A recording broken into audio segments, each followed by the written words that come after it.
Shalom Bapak Ibu Saudara sekalian di dalam Tuhan.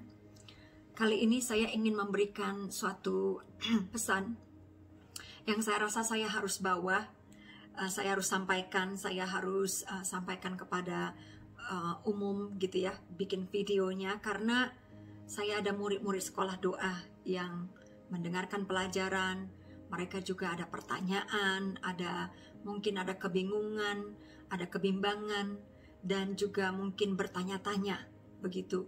Karena saya jarang sekali menyinggung mengenai masalah ini, yaitu masalah vaksin. Ada banyak orang memberikan pertanyaan kepada saya ke message pribadi. Bagaimana menurut Ibu tentang vaksin dan sebagainya? Oke, sekarang saya ingin memberitakan tentang pendapat saya tentang vaksin. Orang bertanya, kenapa Ibu Hana ambil vaksin atau tidak? Terima vaksin atau tidak? Apa pandangan Ibu Hana tentang vaksin? Begitu ya. Apakah Ibu Hana akan mengambil vaksin? Kalau tidak ambil kenapa? Mungkin orang bertanya gitu ya. Nah oke. Sekarang pertama-tama, kenapa saya tidak ingin membawa soal-soal vaksin ini ke umum gitu ya, seperti banyak hal hamba-hamba Tuhan yang lainnya. Yang pertama, saya secara jujur saya mau menyatakannya dari hati nurani saya secara jujur, ya, bukan untuk menyenangkan hati manusia atau bukan untuk menenangkan pikiran saudara, tapi hanya ingin menyatakan ini supaya menjadi pertimbangan saudara, begitu. Jadi yang pertama, kenapa saya tidak berbicara mengenai vaksin kepada umum? Jawabannya adalah satu, karena saya bukan ahli vaksin. Saya adalah hamba Tuhan tulen. Begitu ya saudara, saya bukan Yang kedua, saya bukan dokter yang specifically mempelajari soal kesehatan, immune system, dan sebagainya. Saya adalah hamba Tuhan tulen yang percaya bahwa darah Yesus menyembuhkan saya. Jadi sederhana sekali saudara-saudara ya. Jadi saya bukan ahli vaksin, saya bukan dokter ahli kesehatan. Jadi kalau saya berbicara atau menjadi pembicara vaksin, saya rasa bukan tepat. Saya tidak mau pura-pura tahu padahal saya tidak tahu, demi untuk menyenangkan orang, demi untuk mencari followers, begitu ya. Karena apa? Setiap perkataan yang kita sampaikan kepada orang, kita harus tanggung jawabkan di hadapan Tuhan. Jadi lebih baik soal vaksin, itu saya percayakan kepada orang yang memang benar-benar ahli vaksin, ahli saintis, dan ketiga, saya bukan orang ilmuwan. Ya, ilmu vaksin gitu ya, ilmu gizi, immune system, dokter, kesehatan, dan sebagainya. Saya cuma hamba Tuhan tulen yang percaya bahwa kalau saya berdoa, saya sembuh. Kalau saya makan perjamuan kudus, saya sembuh. Itulah iman saya, itulah hidup saya, itulah mindset saya. Begitu saudara. Jadi, saya rasa saya bukan orang yang tepat untuk saudara pertanyakan soal vaksin. Saya tidak mau memberikan kepada saudara informasi yang salah atau informasi yang tidak akurat. Karena apa? Setiap informasi yang kita sampaikan kepada umum harus bisa kita pertanggungjawabkan, tidak saja kepada manusia tersebut tetapi juga kepada Tuhan. Nah, saya tidak mau mengambil resiko sebagai orang yang harus mempertanggungjawabkan kepada Tuhan untuk masalah vaksin, karena saya bukan ahlinya. Jadi lebih baik saya serahkan.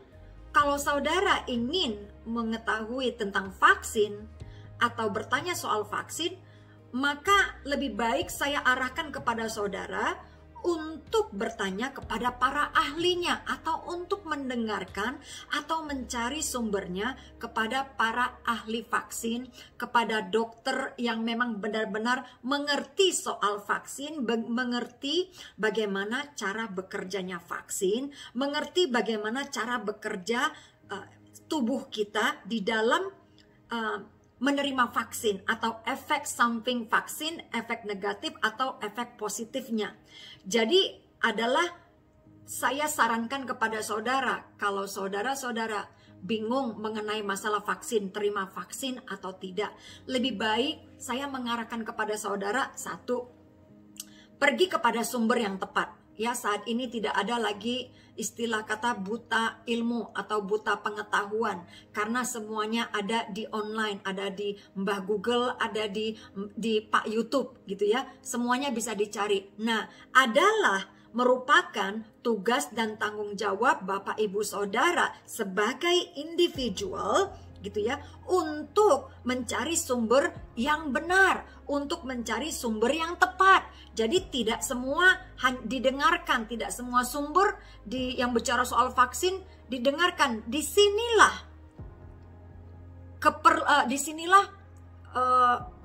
peranan daripada Roh Kudus untuk saudara bisa undang kepada pikiran saudara, kepada hati saudara, untuk bisa menimbang bagaimana informasi yang benar, mana informasi yang tidak akurat, mana informasi yang benar-benar akurat, informasi yang benar-benar daripada Tuhan. Ini pun kita harus melibatkan Tuhan, kita harus melibatkan Roh Kudus. Bukankah firman Tuhan berkata, jikalau ada di antara engkau yang kekurangan hikmat, hendaklah ia meminta kepada Tuhan. Karena Tuhan itu adalah Tuhan yang murah hati, yang akan memberikan hikmatnya, pengetahuannya, nasihatnya kepada kita secara cuma-cuma. 7 roh Allah itu terdiri daripada roh pengetahuan akan Allah, roh takut akan Tuhan, roh nasihat, roh hikmat, roh pengetahuan, roh nasihat. Ada satu roh lagi, saudara-saudara, roh keperkasaan. Gitu ya. Nah, kita minta 7 roh ini untuk memenuhi kita. 7 roh pada Tuhan adalah hal yang sangat tepat apabila saya mengarahkan kepada saudara untuk mencari Tuhan daripada untuk mendengarkan apa kata pendeta A, apa kata pendeta B, sekalipun mereka pendeta besar, sekalipun mereka pendeta terkenal, tetapi saudara-saudara, karena mereka bukan ahli ilmu gitu ya, bukan ahli ilmu kesehatan, atau bukan dokter vaksin, atau orang yang membuat vaksin tersebut, saya rasa agak sedikit keliru kalau saya mengarahkan kepada saudara untuk bertanya kepada para hamba Tuhan. Mereka tugasnya adalah mengarahkan kepada saudara untuk mencari sumber yang tepat, untuk kepada orang yang ekspertisnya adalah tentang soal kesehatan dan vaksin. Tetapi tidak semua orang-orang yang kita dengarkan, kita bisa dengarkan begitu saja. Atau misalnya kepada dokter siapa saja, informasi mana. Karena di Google sendiri atau di YouTube atau di banyak informasi online lainnya, banyak juga yang mengandung teori konspirasi. Nah, tidak semua teori konspirasi benar atau tidak semua teori konspirasi salah. Begitu saudara-saudara ya. Diperlukan adanya roh yang membedakan roh, ya. The Spirit of God, the Spirit of discernment gitu loh. Roh yang membedakan roh. Kita diperlukan roh Allah untuk membedakan roh, mana pengajaran yang benar, mana pengajaran yang salah. Karena kalau kita memiliki roh Tuhan dan sesuatu berasal daripada Tuhan, maka roh kita akan mengkonfirm, roh kita ada damai sejahtera, roh kita akan align up atau sejalan dengan apa daripada roh Tuhan. Saudara, atau roh kita, kalau kita dipenuhi roh Tuhan, maka apa yang kita dengarkan akan sejalan dengan roh Tuhan yang ada di dalam diri kita. Karena jikalau engkau mengetahui kebenaran, maka kebenaran itu akan memerdekakanmu, saudara-saudara. Jadi saya menuntun kepada saudara-saudara semua, baik saudara-saudara jemaat biasa maupun murid-murid sekolah doa. Carilah Tuhan. Jangan cari pendeta, jangan cari orang yang salah. Tapi carilah Tuhan pertama. Tuhan, berikan saya hikmat-Mu, berikan saya nasihat-Mu, berikan saya roh pengetahuan-Mu. Karena apa? Segala sesuatu yang terjadi di bumi ini, baik yang terlihat maupun yang tidak terlihat, Tuhan melihatnya. Tuhan mengkontrol segala sesuatu telanjang bagi Tuhan. The invisible dan the visible, ya, yang terlihat maupun yang tidak terlihat oleh mata. Tuhan bilang dia adalah superior, dia supremacy. Tuhan adalah yang berkuasa di atas semuanya, baik yang terlihat maupun yang tidak terlihat. Nah, ilmu kan kita tidak bisa lihat toh. Nah, tetapi kita bisa menimbangnya. Karena itu sebabnya salah satu roh Tuhan itu adalah roh pengetahuan. Roh pengetahuan akan Allah. Takut akan Tuhan adalah akar dari segala pengetahuan. Atau dasar daripada segala pengetahuan. Jadi saya percaya kalau kita mengenal Tuhan, maka kita akan mengenal kebenaran, mengenal pengetahuan. Ya saudara, Tuhan akan memberitahukan kepada kita apa yang harus kita lakukan. Jadi saudara-saudara yang selama ini tidak serius mencari Tuhan, cuma ikut-ikut apa kata pendeta, saya mau katakan, carilah Tuhan, jangan cari pendeta. Ini usul saya yang pertama, saudara-saudara. Yang kedua, usul saya, mintalah roh Tuhan untuk memenuhi engkau dengan roh yang membedakan roh yang menimbang, roh pengetahuan, roh hikmat, roh kebijaksanaan. Karena semuanya ini, saudara, memerlukan Tuhan. Karena apa? Ini adalah masalah hidup dan mati kita, tubuh kita. Dan tubuh kita ini tidak ada yang bisa mempertanggungjawabkannya di hadapan Tuhan kecuali diri kita sendiri. Saudara, bukan hamba Tuhan yang lain, bukan dokter A, bukan dokter B. Sebagai seakurat-akuratnya kita mendapatkan informasi, baik itu dari sang ahli, sang saintis, para dokter dan sebagainya. Lagi-lagi keputusan harus ada di tangan kita sendiri. Jadi jangan bergantung, pertama, jangan bergantung kepada keputusan apa kata dokter atau apa kata hamba Tuhan. Tapi bergantunglah kepada keputusan daripada Roh Kudus. Karena tubuhmu ini adalah bait suci Tuhan.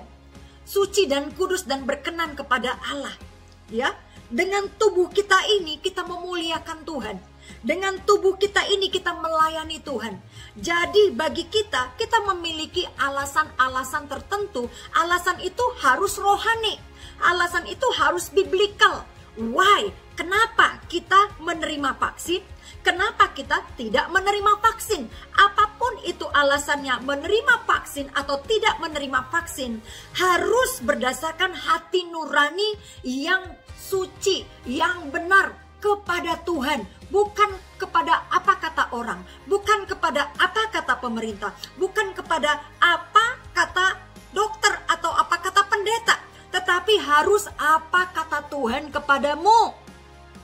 Karena engkau sendirilah yang akan menggunakan tubuhmu untuk memuliakan Tuhan, untuk menyembah Tuhan, untuk melayani Tuhan. Karena apa? Tuhan katakan segala sesuatu yang engkau kerjakan, kerjakanlah itu pertama dengan iman.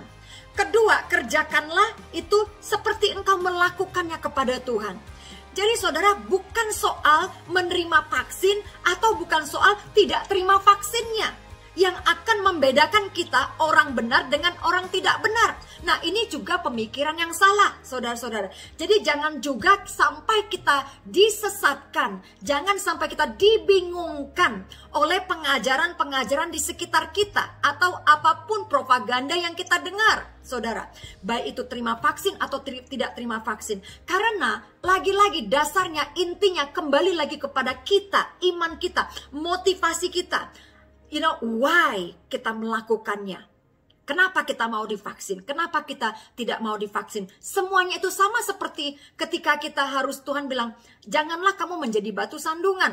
Jadi kalau kita makan, kalau kita tidak makan, sebaiknya kita melakukannya dengan hati nurani yang bersih. Kalau saudara merasa pikir hati nuranimu berkata bahwa hati nurani bersih, yaitu bahwa vaksin tidak akan mempengaruhi tidak akan mempengaruhi rohku, tidak akan mempengaruhi pikiranku, karena aku ini mau melayani Tuhan dan aku mau melayani dengan kesehatan. Aku tidak mau ada rasa takut, karena ada orang juga melakukan vaksin karena mungkin mereka rasa khawatir atau sakit, dan mungkin mereka pikir kalau saya sakit saya nggak bisa melayani Tuhan. Nah, ada juga orang yang menerima vaksin based on a good conscience, atau menerima vaksin dengan conscious yang mulia atau conscious yang benar, yaitu conscious yang dia sebagai memiliki hati nurani yang murni kepada Tuhan dengan maksud dan tujuan yang murni. Nah, kita sebagai orang yang tidak, atau kalau saudara sebagai orang yang tidak divaksin, tidak boleh satu, menghakimi orang yang divaksin. Yang kedua, tidak boleh menganggap orang yang divaksin itu tidak takut akan Tuhan atau antikris. Ini parah, saudara. Nggak boleh. Karena apa? Kalau kita sudah berpikir begini, saudara, iblis sudah menggunakan kita menjadi alatnya untuk menjadi alat untuk menghakimi atau alat untuk menuduh atau mendakwa sesama Kristus, sesama murid-murid Kristus, ya. Jadi kita juga harus berhati-hati. Itu sebabnya saya memisahkan diri saya dari kumpulan orang-orang yang selalu menghakimi orang yang divaksin atau yang tidak divaksin. Lebih baik saya diam. Karena apa? Soal ini masalah tubuh saya. Tubuh saya ini mau saya apakan, itu adalah urusan saya dengan Tuhan. Saya yang harus mempertanggungjawabkannya dengan Tuhan. Jadi sebaiknya kalau saya mau vaksin atau tidak vaksin, saya tidak perlu mengumumkannya kepada orang. Itu satu. Karena apa? Saya tidak mau menjadi batu sandungan buat orang-orang yang hati nuraninya lemah. Saudara, ini masalah hati nurani juga. Ini juga karena apa? Masalah conviction. Karena sama seperti orang yang kalau dia makan babi, dia rasa haram gitu ya, hati nuraninya lemah. Atau kalau dia makan persembahan, yang ada orang yang makan persembahan yang sudah dipersembahkan, ya gitu ya, mereka makan aja, nggak ada rasa hati nuraninya, rasa tertuduh, atau hati nuraninya, consciousnya merasa bersalah atau berdosa di hadapan Tuhan. Karena bagi dia ini adalah makanan saja untuk tubuh, saudara, tidak mempengaruhi roh gitu ya, tidak mempengaruhi keselamatan.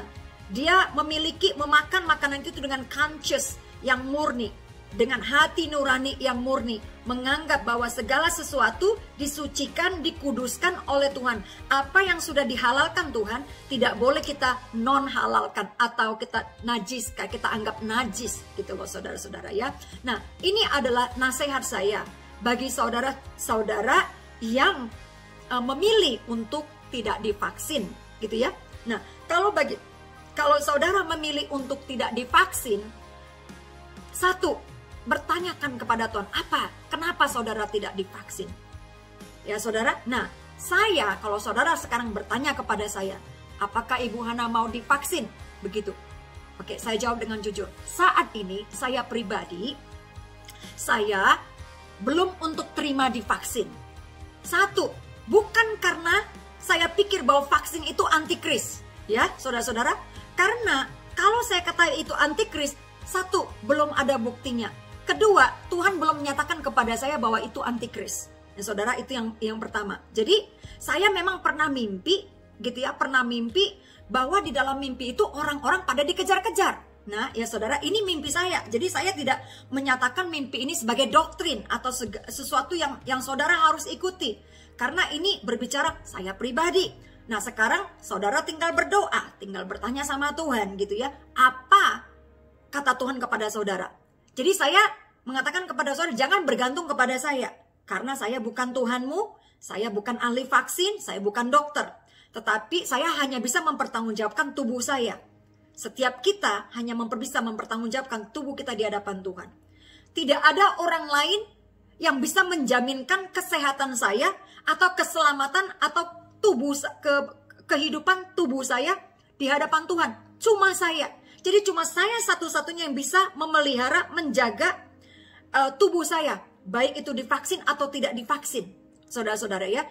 Tidak ada pendeta. Saya tidak mau, karena mentang-mentang saya bilang begini. Oh, saya percaya, saya divaksin. Nggak ada apa-apa. Saya nggak mau seperti begini. Saya menjadi modelnya vaksin. Atau promo vaksin, atau promo menjadi duta vaksin gitu ya. Saya bukan duta vaksin, saya duta kerajaan Allah, saya duta Kristus gitu loh saudara. Jadi yang saya akan sampaikan kepada saudara tentu adalah Kristus. Carilah Tuhan. Karena apa? Saya bukan penginjil vaksin, saya penginjil Injil Kristus. Nah, saya percaya kalau kita menginjili firman Tuhan, memberitakan Injil, atau menginjili firman Tuhan salah gak? kalau kita memberitakan Injil, kalau kita memberitakan firman Tuhan, saya pikir impact-nya lebih besar kepada keselamatan orang. Untuk mereka masuk surga, untuk mereka bisa menemukan keselamatan. Tetapi, kalau saya menjadi duta vaksin, saya bisa berkoar-koar tentang manfaat, efek daripada vaksin. Tetapi, sebaik-baiknya saya menyampaikan tentang vaksin, sehebat-hebatnya saya menyampaikan tentang vaksin, tentang seakurat-akuratnya saya menyatakan tentang vaksin kepada saudara. Saya percaya vaksin, berita vaksin, promo vaksin tidak akan menyelamatkan orang atau menambah orang yang tidak percaya menjadi percaya kepada Tuhan. Karena orang mendapatkan keselamatan atau pergi ke surga bukan karena tidak terima vaksin, bukan karena terima vaksin. Orang mendapatkan keselamatan atau bertobat dari jalan-jalannya yang jahat atau berbalik dari jalan-jalan yang jahat bukan karena kabar vaksin. Itu saudara mesti kita pahami.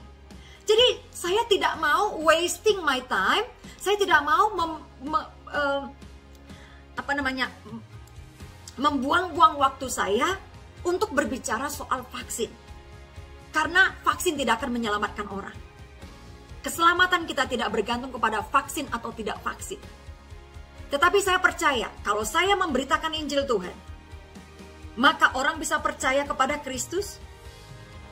Bahwa kalau saya memberitakan tentang kabar kesembuhan di dalam tubuh Kristus, melalui perjamuan, mungkin orang berpikir begini, orang yang tadinya tidak bertobat, orang yang tadinya tidak percaya ke Tuhan Yesus, sekarang dia mendengarkan tentang Injil, bahwa di dalam Injil ada kuasa keselamatan, ada kuasa kebangkitan, ada kuasa kesembuhan di balik perjamuan kudus. Nah, mungkin saya percaya bahwa orang yang tidak percaya kepada Kristus, yang tadinya bingung mau terima vaksin atau tidak vaksin, mungkin dia menjadi percaya kepada firman Tuhan, dan dia cari Tuhan, dan mungkin mereka sendiri juga bisa bertanya kepada Tuhan dan akhirnya cari Tuhan, dan dia bisa mengambil keputusan yang tepat untuk hidupnya, baik dia terima vaksin atau tidak terima vaksin.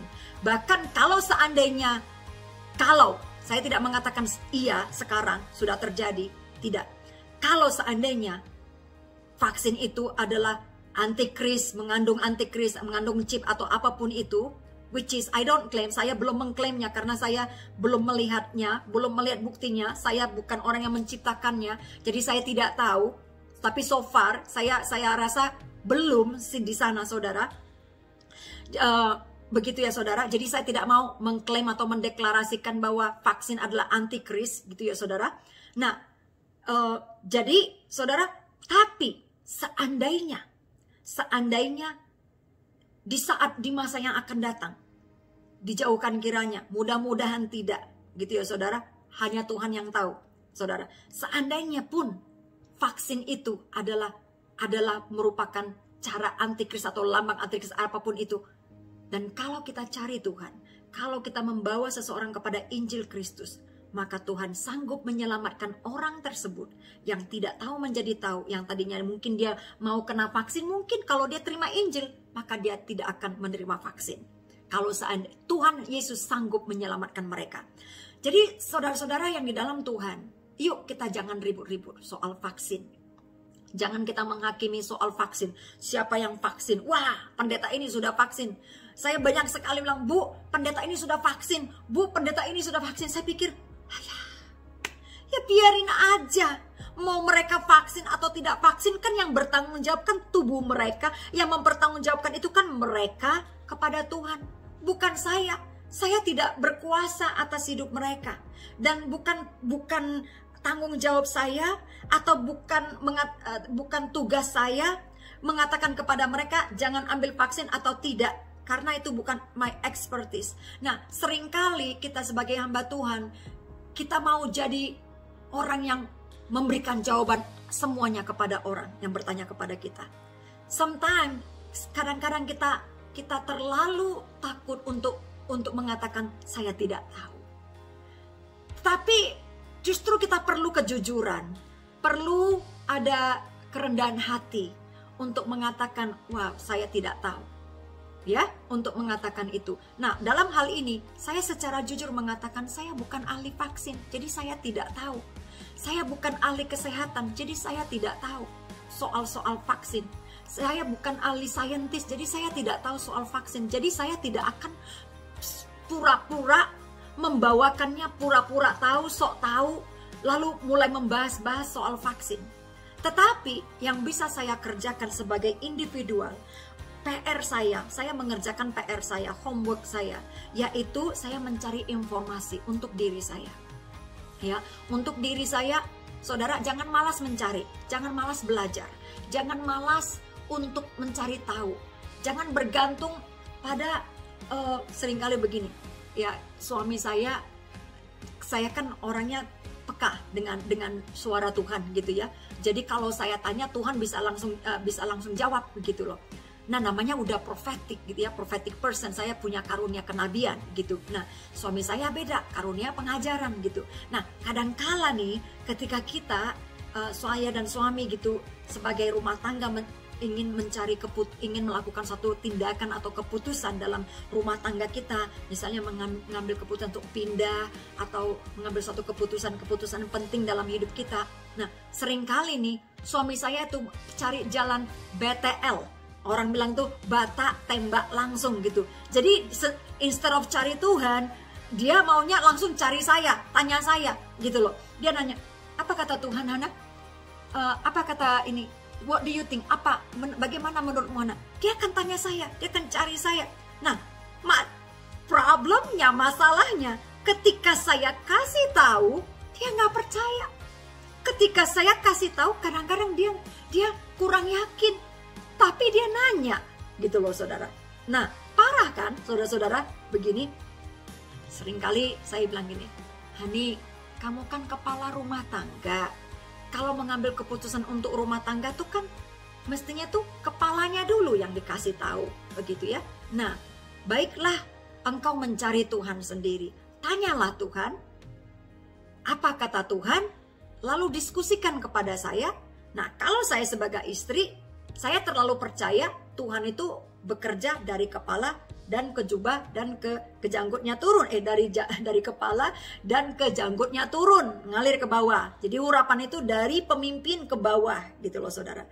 Jadi saya seringkali mengatakan kepada suami gitu, jangan tanya saya, tanya Tuhan.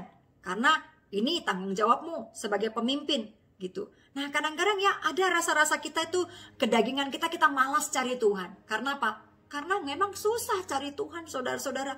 Perlu waktu, perlu tenaga, perlu kesungguhan hati, perlu ya lutut kadang-kadang harus puasa, lutut kadang-kadang berkorban, puasa kadang-kadang, perut kadang-kadang berkorban, waktu kadang-kadang kita korbankan. Nah, saudara, kalau saudara nggak mau berkorban untuk cari Tuhan, untuk cari tanya Tuhan, maka saudara nggak akan pernah yakin apa rencana Tuhan, kehendak Tuhan, isi hati Tuhan dalam hidupmu.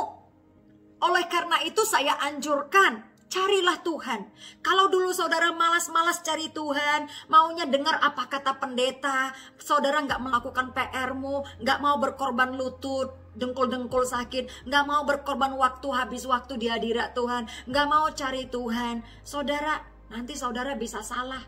Saudara nanti bingung. Karena apa? Banyak suara di sana sini yang saudara dengar, tapi saudara nggak punya keyakinan pribadi mana keputusan yang harus saya kerjakan. Oleh karena itu saudara-saudara, Bapak Ibu Saudara dimanapun saudara berada, maupun saudara jikalau saudara ada yang menonton ini adalah yang beragama di luar daripada Nasrani, saya mau katakan carilah Tuhan. Tanyakan kepada Tuhan. Karena apa? Dialah yang menciptakan tubuhmu. Dialah yang menjadikan tubuhmu sebagai bait suci Tuhan. Nah saudara, tubuh kita ini dari semula diciptakan. Ya, nah ini kalau saudara mau bertanya kepada saya, ini menurut saya ya saudara, ini menurut saya begitu. Nah misalnya ada orang tanya, kenapa Bu Hana nggak mau vaksin gitu? Saya bukan mau katakan saya nggak mau vaksin, tolak mentah-mentah karena itu saya pikir itu antikris, bukan. Satu, kenapa saya belum mau divaksin saat ini? Karena yang satu, vaksin yang diciptakan COVID-19 ini saudara masih terlalu dini untuk saya terima. Karena alasan yang pertama gitu ya. Hati nurani saya belum ada rasa hati nurani yang sejahtera untuk menerima. Kenapa, saudara? Karena iman saya mengatakan begini. Ya, ini iman, ini berbicara iman, saudara, ya. Kebebasan untuk beriman, right? Nah, iman saya mengatakan begini. Tubuh kita ini dari semula diciptakan sempurna oleh Tuhan. Waktu Tuhan menciptakan kita, tidak ada chemical yang masuk dalam tubuh kita. Tidak ada mRNA, tidak ada benda-benda asing yang dibuat, diciptakan oleh manusia di laboratorium. Tidak ada merkuri, tidak ada yang mengandung unsur-unsur chemical ya, yang tidak natural dan alami dimasukkan dalam tubuh kita, saudara-saudara. Tuhan menciptakan tubuh kita dari debu, dari tanah, dari alam, saudara-saudara ya. Bukan dari chemical yang sudah dimodifikasi, yang sudah dibentuk-bentuk dan sebagainya. Tanah itu, saudara, ada nyawanya. Tanah itu seperti hidup, saudara-saudara. Ada mengandung kehidupan.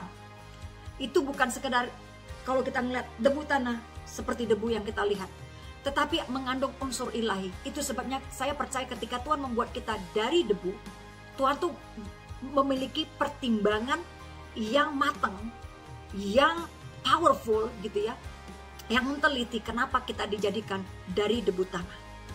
Ingat, saudara-saudara, tanah itu bisa seperti memiliki unsur nyawa.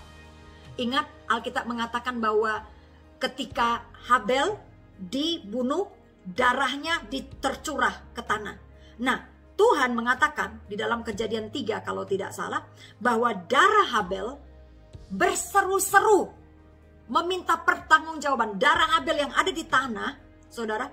Jadi tanah itu seperti perut bumi, seperti hidup. Jadi melindungi, mengcover, seperti perut gitu ya. Menginkubasi setiap nyawa-nyawa yang dicurahkan di dalamnya. Begitu, saudara-saudara. Nah, tanah itu juga, saudara-saudara, dari semua ciptaan Tuhan selain manusia, ya, selain manusia, tetapi tanah yang diberikan oleh Tuhan Sabat. Manusia hari ke-7 diberikan Tuhan adalah hari untuk Sabat. Tetapi ciptaan Tuhan yang berikut yang diberikan hari Sabat itu adalah tanah, saudara-saudara. Nah, tubuh kita diciptakan dari tanah. Saya percaya tubuh kita ini ada unsur-unsur kehidupan. Secara natural, Tuhan telah menciptakan suatu natural immune system yang alami, yang bisa menghancurkan segala virus, bakteri, apapun di bumi ini.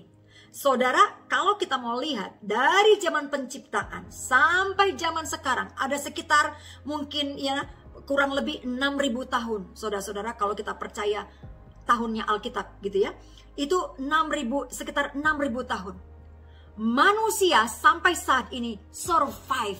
Sampai saat ini kita masih hidup. Dunia, tubuh manusia sampai saat ini belum punah-punah. Ada hewan yang punah, banyak hewan yang punah.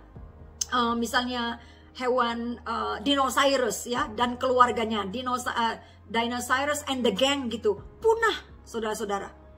Tetapi udah melewati 6.000 tahun, tubuh manusia belum punah-punah. Dan tubuh manusia tidak akan punah sampai pada kedatangan Tuhan. Berarti, saudara, Tuhan telah menciptakan suatu immune system yang alami di dalam tubuh manusia, sehingga tubuh manusia selalu survive di dalam segala prasejarah, zaman sejarah, sampai dari sejarah demi sejarah, dari generasi kepada generasi sampai 6.000 tahun, saudara. Tubuh kita masih memiliki immune system yang alami untuk menghancurkan segala virus, bakteri yang ada di muka bumi ini. And the fact, kenyataannya, kalau kita baca di Alkitab, saudara-saudara, nah, minggu yang terakhir ketika saya mengajar di sekolah doa dan kenabian saya online. Bagi saudara-saudara yang mau cari sekolah doa dan online, saudara bisa bergabung di sekolah doa dan online saya. Dilihat di Facebook ya, page Hannah Hudson Ministry. Di situ ada grup namanya Sekolah Doa dan Kenabian. Nah, di Sekolah Doa dan Kenabian ini saudara-saudara akan diajarkan bagaimana untuk menjadi Kristen yang sejati, memiliki fondasi dasar yang kuat, iman yang kuat. Sebagai seorang pengikut Kristus, sebagai seorang murid, saudara akan dimuridkan bagaimana menjadi murid Kristus, pengikut Kristus, dan menjadi pendoa. Sehingga saudara menjadi seorang Kristen yang berdoa, dan pendoa menjadi pendoa yang efektif, yang powerful. Saudara-saudara, karena apa? Seorang Kristen harus bisa mengetahui dasar fondasi imannya, mengerti identitasnya sebagai pengikut Kristus, anak Kristus, murid Kristus, hamba Kristus, sehingga kita bisa menjadi pengikut-pengikut Kristus yang sejati dan menjadi pendoa-pendoa atau orang-orang Kristen yang berdoa, orang-orang Kristen yang memiliki roh yang berdoa dan menjadi pendoa-pendoa yang efektif, saudara-saudara. Sehingga kita bisa menangkal setiap serangan-serangan dari si iblis, baik itu segala sakit penyakit, baik itu serangan dakwaan tuntutan dari si iblis, baik itu juga dari segala menghadapi musuh-musuh rohani kita dan musuh-musuh jasmani kita, saudara-saudara. Ya, nah disinilah saudara, di sekolah ini. Nah, minggu lalu saya sudah mengajarkan kepada murid-murid saya di sekolah doa tentang masalah-masalah kutuk. Nah, di dalam kutuk itu salah satunya itu menggambarkan di Ulangan 28 kalau tidak salah ya saudara-saudara. Di situ menggambarkan tentang sejarah dijot ya, di list semua, didaftarkan semua daftar-daftar kutukan. Nah, di dalam salah satu daftar ada banyak daftar kutukannya, ada 40 lebih saudara kutukan. Salah satu daftar daripada kutukan tersebut itu adalah sebuah penyakit. Penyakit itu adalah gejala demam, gejala batuk kering, gejala demam dan batuk kering, dan itu saudara-saudara ciri-cirinya adalah ciri-ciri daripada COVID-19. Saudara, jadi COVID-19 ini bukanlah suatu virus baru, mungkin zaman kita sekarang baru menemukannya. Tetapi ini bukan virus yang baru, saudara. Ini sudah ada dan itu dikategorikan menurut Alkitab sebagai suatu kutuk. Nah, pada zaman dulu, kalau Tuhan ingin menghakimi suatu bangsa, kalau Tuhan ingin menghakimi suatu umatnya atau suatu bangsa, maka salah satu bentuk daripada penghakiman Tuhan, dia mengirimkan bala, sampar, sakit penyakit. Itu adalah salah satu hukuman Tuhan atau kutukan Tuhan atau penghakiman Tuhan. Itu adalah sakit penyakit. Nah, itu juga adalah kategori dari kutuk. Nah, kutuk ini dipakai menjadi alat untuk menghukum atau menghakimi umat Tuhan atau bangsa-bangsa. Nah, itu adalah salah satunya demam, batuk kering. Ya, ada lagi ciri-cirinya. Pokoknya ciri-cirinya COVID-19 deh. Waktu saya baca itu, Roh Kudus menggambarkan, si Hana, ini ciri kutuk. Jadi sebenarnya saudara, saya mau mengkategorikan apapun itu bentuk penyakit yang kita bisa cari di Alkitab. Ya saudara, sebenarnya kita bisa cari di Alkitab karena Alkitab adalah sumber pengetahuan yang paling akurat untuk mengetahui mereveal atau menyatakan suatu perkembangan bumi, perkembangan kehidupan yang ada di bumi ini saudara. Baik itu agriculture, baik itu kesehatan, baik itu ahli perbintangan, itu di Alkitab semuanya saudara. Itu sebabnya saudara, kalau saudara kehilangan hikmat, baca Alkitab. Karena Alkitab akan mereveal kita. Mungkin dia tidak secara detail dengan mengatakan istilah unsur-unsur atau tidak menggunakan terminologi yang dipakai di zaman sekarang. Misalnya cyprosenia gitu ya. Itu adalah masalah kegilaan gitu ya. Kalau di Alkitab itu ada gila, kehilangan akal, menjadi gila, itu salah satu kutuk. Tapi di zaman sekarang itu dikategorikan penyakit, yaitu zypronia atau chemical imbalance gitu ya. Tapi sebenarnya itu kutuk saudara-saudara. Nah, itu bisa diselesaikan. Nah, kadang-kadang tidak segala sesuatu kita bisa selesaikan dengan natural. hal-hal yang natural, misalnya COVID-19 cuma bisa diselesaikan dengan vaksin, ya. Mungkin bagi orang di ilmu kesehatan inilah jalan mereka. Tetapi bagi kita yang percaya kepada Tuhan, kita punya ekstra ilmu, kita punya ekstra pengetahuan yang daripada Tuhan. Itu sebabnya jangan meremehkan firman Tuhan, jangan meremehkan Alkitab, jangan meremehkan Tuhan, gitu ya saudara-saudara ya.